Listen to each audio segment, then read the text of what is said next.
नमस्कार मित्रांनो, आपल्याकडे आज जय किसान कंपनीची कोळशावर चालणारी शेगडी आलेली आहे. तिची आज आपण पूर्ण वायरिंग बघणार आहोत. ही आहे 6 व्होल्टची बॅटरी, त्यानंतर हा मिक्सरचा स्विच आहे आणि त्यानंतर हा 909चा ट्रान्सफॉर्मर आहे आणि ही शेगडीला लागणारी ही मोटर आहे. त्याचबरोबर हे सप्लाय चेकिंगसाठी इंडिकेटर दिलेला आहे.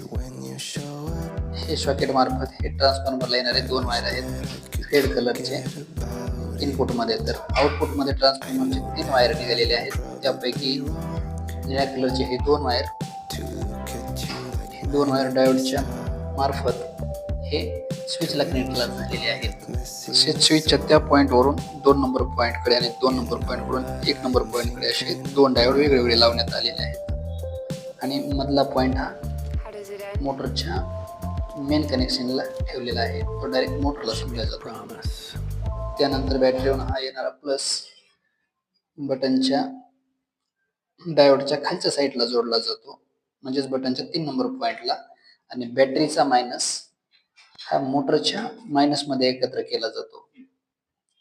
त्या मायनस मध्ये मोटरचा मायनस, ट्रान्सफॉर्मरचा मायनस आणि बॅटरीचा मायनस हे एकत्र करून त्याचा लूप केलेला आहे.